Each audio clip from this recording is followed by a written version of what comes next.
मैं विजय, पेशे से एक बिजली वाला हूँ। उस रात मैं और मेरी पत्नी सोए ही थे कि तभी एक जोर की आवाज़ हुई और बिजली चली गई।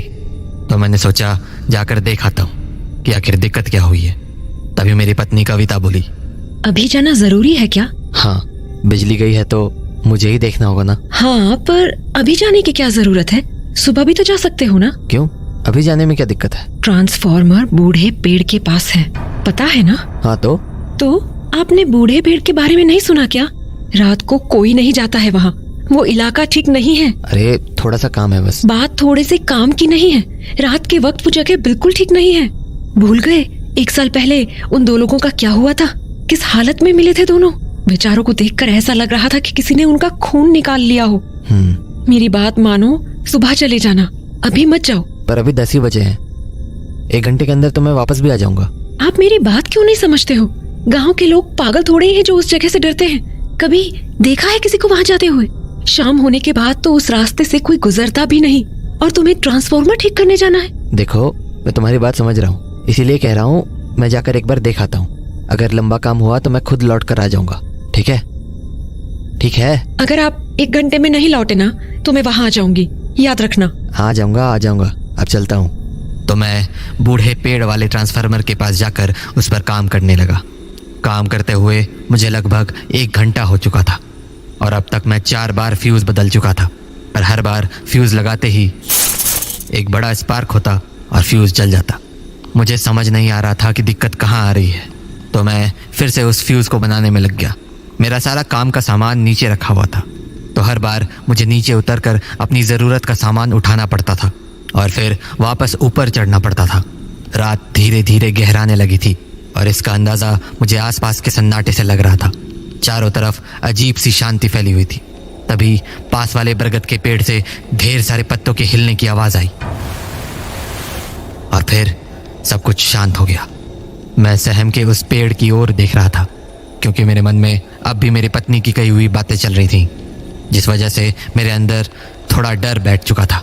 पर फिर मैंने अपना ध्यान भटकाया और फ्यूज़ बनाने लगा। मैंने मन बना लिया था कि इस बार फ्यूज़ नहीं लगा तो मैं अपने घर चला जाऊंगा। मैंने फ्यूज़ दोबारा लगाया और कुछ देर इंतज़ार किया, पर कुछ भी नहीं हुआ। तो मुझे लगा काम हो गया है। तभी एक स्पार्क हुआ और वो फ्यूज़ दोबारा जल गया। मैं अब चिढ़ने लगा था। अरे यार, क्या हो रहा है? मैंने सोचा अब ये काम कल ही पूरा करना पड़ेगा। तो मैं सीढ़ियों से नीचे ही उतरने वाला था कि तभी मुझे किसी के कदमों की आवाज़ आती हुई सुनाई पड़ी। मुझे समझ आ गया था कि वो मेरी पत्नी ही है। तो मैंने मुस्कुरा कर कहा, तो तुमसे इंतज़ार नहीं किया गया ना?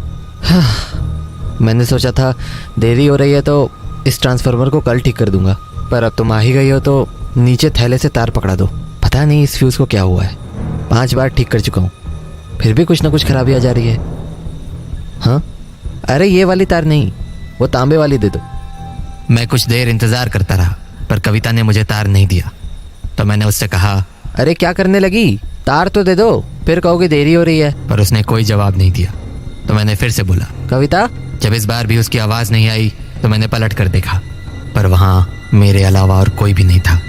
नीचे ज़मीन पर देखा तो मेरा टूल बॉक्स भी गायब था। मुझे ये बात बड़ी अजीब लगी। मैंने सोचा कविता मुझे बिना बताए कहाँ चली गई, वो भी मेरा टूल बॉक्स लेकर। तभी मुझे कदमों की कुछ आहट सुनाई पड़ी। वो आवाज़ उस बूढ़े पेड़ के पास वाले घर से आ रही थी। मैं चौंक गया क्योंकि मुझे वहाँ कोई भी नहीं दिख रहा था। पर फिर जब मैंने गौर से उधर देखा तो उस घर में कुछ रोशनी दिखी। मैंने सोचा भला ये कैसे हो सकता है, कुछ देर पहले तो वहाँ कोई रोशनी नहीं थी, फिर अब कैसे? फिर मुझे लगा कहीं वो कदमों की आवाज़ कविता की तो नहीं थी। तो मैं सीढ़ियों से उतर गया और कविता को बुलाने लगा, कविता, कविता।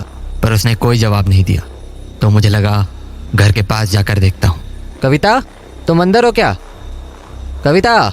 जब कविता का कोई जवाब नहीं आया तो मुझे थोड़ी चिंता होने लगी। मैंने सोचा भला ऐसी क्या बात हो गई कि कविता मेरा जवाब भी नहीं दे रही है, कहीं वो किसी मुसीबत में तो नहीं फंस गई। वो कह भी रही थी कि ये इलाका ठीक नहीं है, कहीं किसी बदमाश लुटेरे ने तो। मैं इन बातों को सोच ही रहा था कि मुझे घर के अंदर से कुछ बर्तनों के गिरने की आवाज़ आई। मेरा शक अब यकीन में बदल गया। मैं समझ गया कि कविता अंदर ही है और किसी मुसीबत में है। तो मैं फ़ौरन उस घर के अंदर घुस गया, पर अंदर कमरे में कोई नहीं था। मैंने पूरे कमरे को देखा तो ऐसा लगा जैसे ये घर अरसों से खाली पड़ा हो। चारों तरफ मकड़ी के जाले लग चुके थे। और दीवार पर काई जम चुकी थी। जमीन से तो घास और जंगली पौधे भी उगने लगे थे।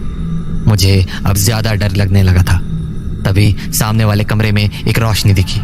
मुझे वो बात अजीब लगी क्योंकि अभी कुछ ही देर पहले वहां पर कोई रोशनी नहीं थी। तो मैं उस कमरे के दरवाजे के पास चला गया। उस कमरे की हालत और भी बुरी थी। ऊपर से बदबू इतनी ज्यादा थी कि जान निकल जाए। पर फिर मेरी नज़र कमरे की बाईं ओर गई क्योंकि रोशनी वहीं से आ रही थी। पर उस वक्त जो मैंने देखा, उस नज़ारे को देखकर मेरा खून जम गया। मैंने देखा अंदर कमरे में एक खटिया है जिस पर कोई आदमी लेटा हुआ है। उसके एक हाथ में जगह जगह पर सुई घुसी हुई थी जिससे धीरे धीरे उसका खून निकल रहा था। वो सारा खून एक सलाइन की बोतल में इकट्ठा हो रहा था और एक एक बूंद करके एक पतीले में गिर रहा था। उस पतीले के नीचे आग भी जल रही थी, मानो कुछ पक रहा हो। ये सब देखकर मेरा दिमाग काम करना बंद कर चुका था। मुझे समझ नहीं आ रहा था कि आखिर ये हो क्या रहा है। तभी मेरी नज़र पतीले के बाईं ओर गई और वहाँ मुझे वो दिखी, एक बूढ़ी औरत जो बड़े खुशी से उस खून को पकते हुए देख रही थी। उस औरत को देखते ही मेरी जान निकल गई। मुझे कविता की सारी बातें याद आने लगी और मैं खुद को कोसने लगा कि न जाने क्यों मैं आज रात ट्रांसफार्मर ठीक करने आया। मेरी धड़कनें इतनी ज्यादा बढ़ गई थी कि मैं किसी भी पल गिर सकता था। अब मुझे सबसे पहले उस घर से निकलना था। तभी मेरे कंधे पर किसी ने हाथ रखा। पलट कर देखा तो वो वही औरत थी। उसने मुझे कुछ देर तक देखा और अजीब से हंसते हुए अपनी छड़ी से सामने वाले कमरे की ओर इशारा किया। जब मैंने दोबारा उस कमरे की ओर देखा तो मेरे होश उड़ गए। उस खटिया पर जो आदमी लेटा हुआ था वो कोई और नहीं बल्कि मैं खुद था। डर के मारे मेरी आवाज तक निकलनी बंद हो गई। मैं बस उस खटिया पर खुद को देखे जा रहा था। तभी मुझे उस बुढ़िया की हंसी सुनाई दी। उसकी खून जमा देने वाली हंसी सुनकर मुझे समझ आ चुका था कि अब मेरी जान बचनी मुश्किल है। मैं चाहकर भी वहां से भाग नहीं पा रहा था। तभी मैंने देखा पतीले में खून की बूंदें और तेजी से गिरना शुरू हो गई। मेरा सर धीरे धीरे घूमने लगा था। मुझे अब समझ में आने लगा था कि वो मेरा कोई वहम नहीं था, वो खून मेरा ही था जो रिस रिस कर उस पतीले में इकट्ठा हो रहा था।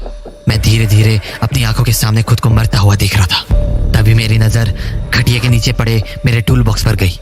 मैं समझ गया कि कविता कभी वहां आई ही नहीं थी। वो कदमों की आवाज उसी बुढ़िया की थी। टूल बॉक्स के ठीक बगल में कुछ जले हुए फ्यूज रखे हुए थे। उन्हें देखकर मुझे यकीन हो गया कि मैं बहुत बड़े छलावे का शिकार हो चुका हूँ और अब मेरा बचना मुश्किल ही नहीं नामुमकिन है। उसके बाद मेरी आंखें एकदम से बंद हो गई और सब कुछ अंधेरा हो गया। मेरी आंखें अगली सुबह खुली। मैं अपने घर में था। तभी मुझे रात की सारी बातें याद आ गईं और मैं डर के मारे उठकर बैठ गया तो देखा कि कविता मेरे पास में ही बैठी है। मुझे जगह देखकर उसने कहा, हाँ, आप ठीक तो हो ना? कविता, मैं यहाँ कैसे? और वो बुढ़िया कहाँ है? बुढ़िया? कौन सी बुढ़िया? वही जो बूढ़े पेड़ के पास वाले घर में थी। कहाँ है वो?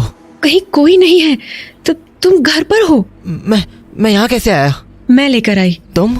हाँ, कल रात तुम्हें देर हुई तो मैं बूढ़े पेड़ के पास गई थी, पर तुम मुझे कहीं नहीं दिखे। तभी मुझे उस टूटे घर से तुम्हारी चीख सुनाई थी। अंदर गई तो देखा तुम एक पुराने से खटिए पर लेटे हुए थे और तुम्हारा टूल बॉक्स भी वहीं पड़ा था। मैंने तुम्हें उठाने की बहुत कोशिश की पर तुम आंख ही नहीं खोल रहे थे।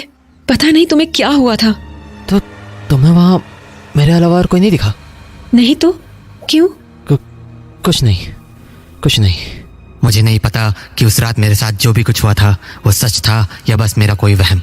मुझे ये भी नहीं पता कि मैं जिंदा कैसे बच गया, पर मैं इतना जरूर जानता हूँ कि उस रात जो भी कुछ मैंने महसूस किया वो मौत से कम नहीं था।